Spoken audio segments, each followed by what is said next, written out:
Dior Falso, je suis juriste de formation.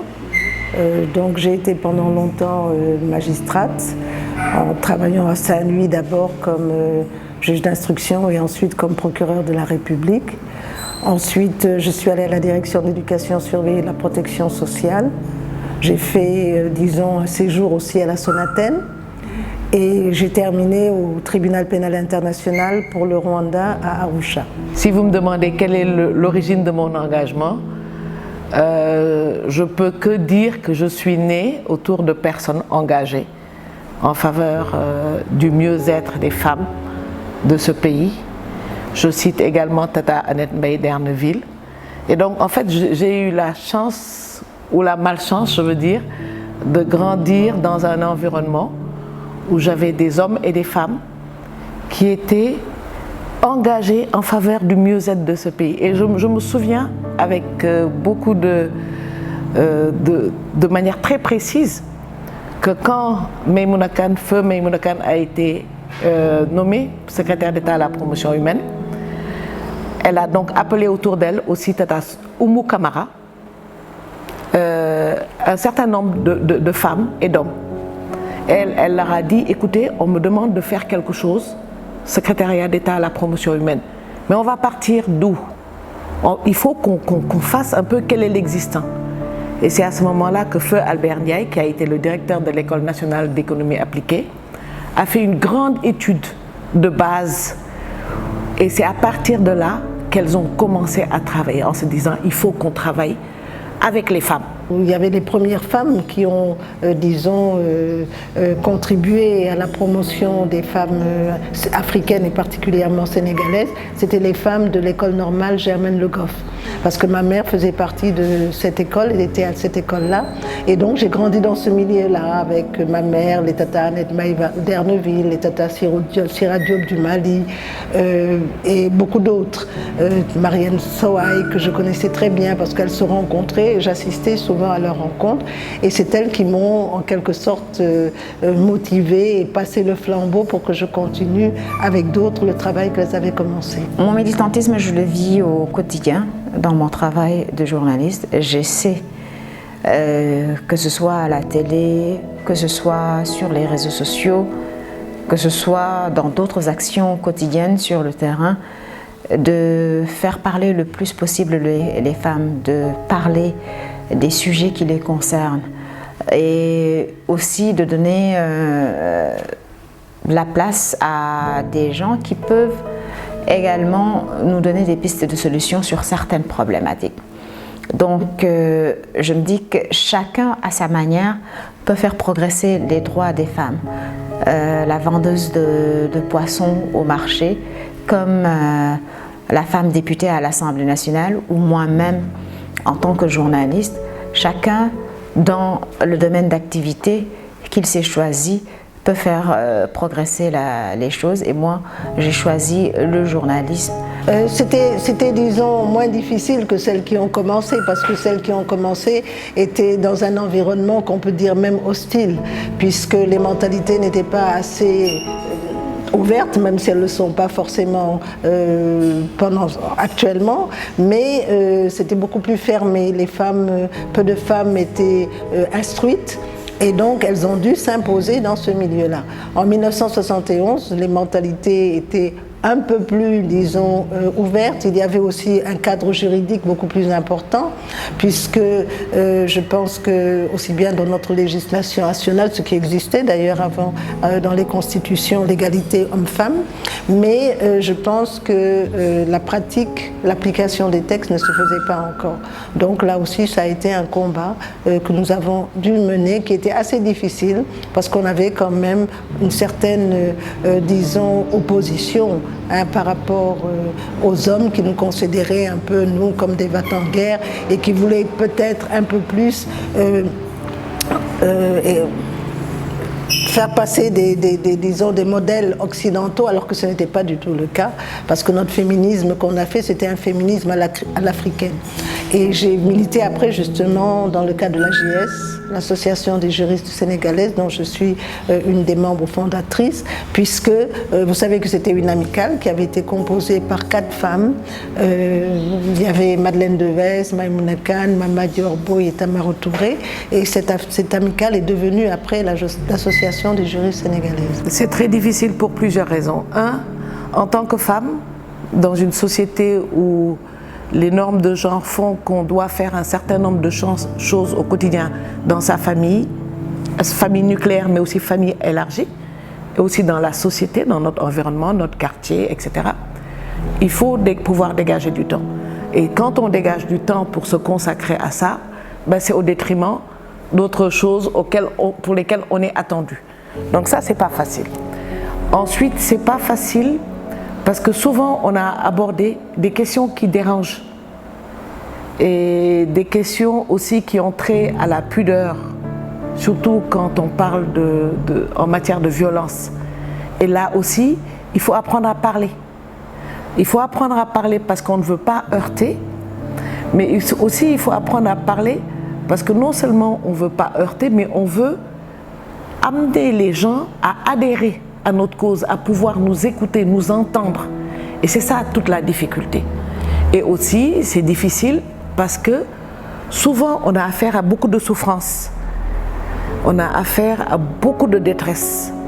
Et on a aussi affaire à différentes sortes de violences devant lesquelles, quelquefois, on est désarmé, on n'est pas toujours préparé. On a beau avoir eu des formations pour pouvoir écouter les gens, mais c'est difficile de prendre de la distance et ne pas souffrir soi-même parce on reçoit tellement de souffrance. Mais avec l'aide de tout le monde et l'aide de Dieu, on arrive quand même à faire des petits pas. Une des choses qui me reste en mémoire dans cette lutte, et c'est pour aussi montrer la force que peuvent avoir les réseaux sociaux dans cet engagement pour le respect des droits et libertés des femmes, c'est le cas de la petite Mame Diarra de Touba. Mariée à 16 ans, elle était dans un ménage polygame depuis 4 mois et elle avait été sévèrement battue par son mari une nuit. Celui-ci l'avait jetée dehors et elle avait le dos complètement lacéré, couvert de sang. Et quelqu'un de sa famille avait filmé cette atrocité et nous, lorsque nous l'avons reçue, en quelques heures, juste parce que le fait qu'on en a parlé dans le réseau et que d'autres ont partagé, l'affaire a fait grand bruit jusqu'au plus haut sommet de l'État et le ministre de l'Intérieur a donné des instructions fermes pour que l'auteur de ce crime atroce soit arrêté. Et donc les services de sécurité ont été mobilisés, des avocats se sont constitués pour défendre la victime et beaucoup de gens, énormément de Sénégalais, mais des milliers et des milliers de Sénégalais ont parlé de ce cas et se sont émus. Les médias, personne n'a été en reste. Et donc, c'est un des cas qui m'ont le plus marqué. Et ça nous a permis d'illustrer justement combien il était important que tout le monde se joigne à la lutte. Il n'y a que comme ça que les pourfendeurs des droits et libertés des femmes pourront être arrêtés. Et il n'y a que comme ça qu'on pourra faire avancer la lutte, en montrant que justement ce n'est pas qu'une question qui touche les femmes, mais une question qui touche tout le monde. Et ce cas très douloureux a été une parfaite illustration. Écoutez, moi je peux dire, vous savez, le sentiment que j'ai, c'est que les activistes de cette génération, disons, elles sont moins, je ne dis pas engagées, mais elles sont moins battantes.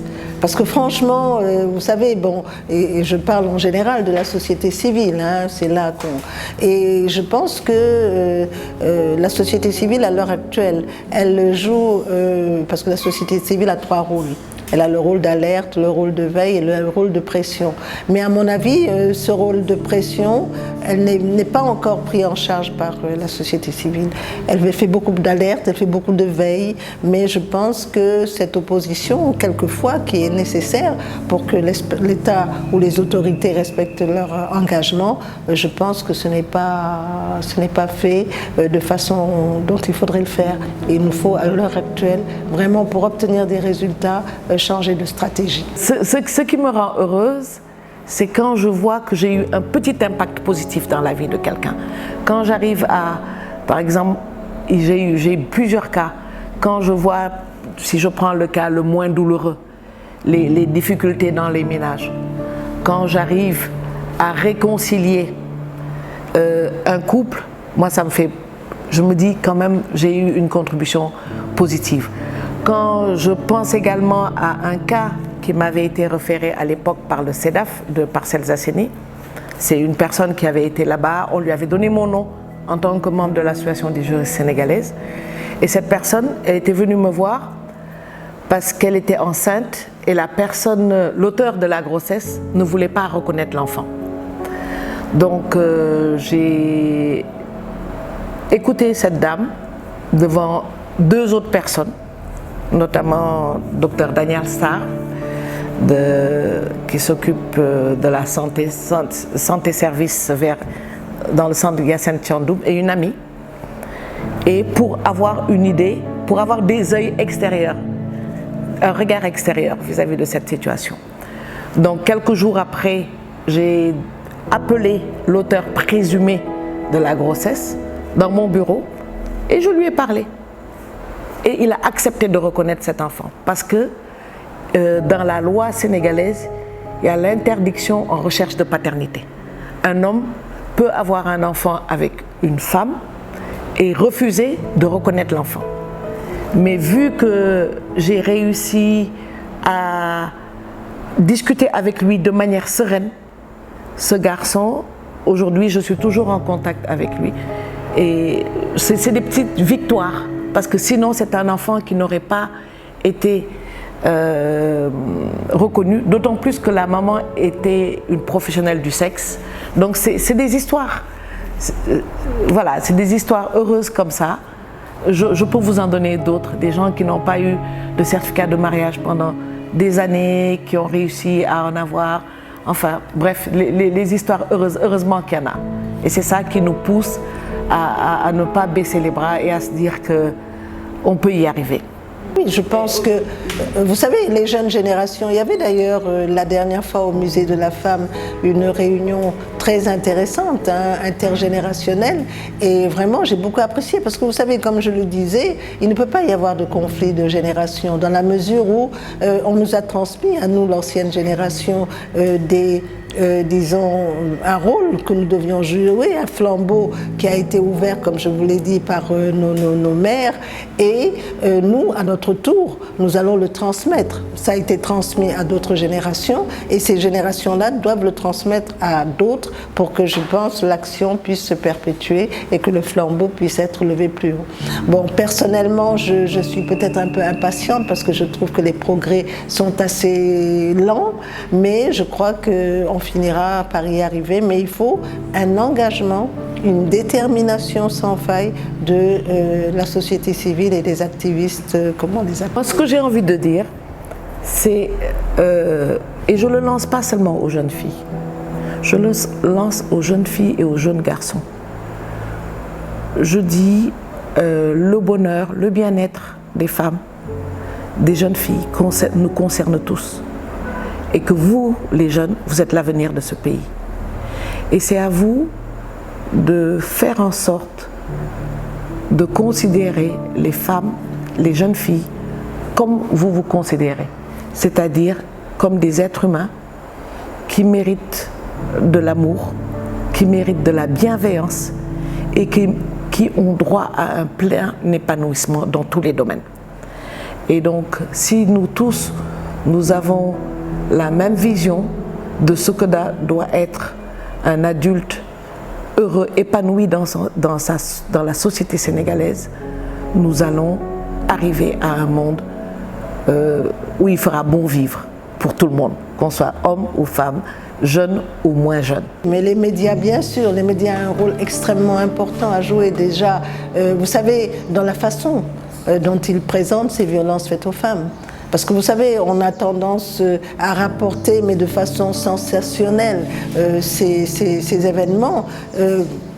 Mais je pense que le problème ne se situe pas là. Il faudrait mettre l'accent sur justement la victime, parce qu'on parle beaucoup plus de l'auteur, mais la victime, sur les conséquences psychotraumatiques que la victime subit après ces violences faites aux femmes, sur les conséquences désastreuses que cela cause quant à sa participation au développement de son pays.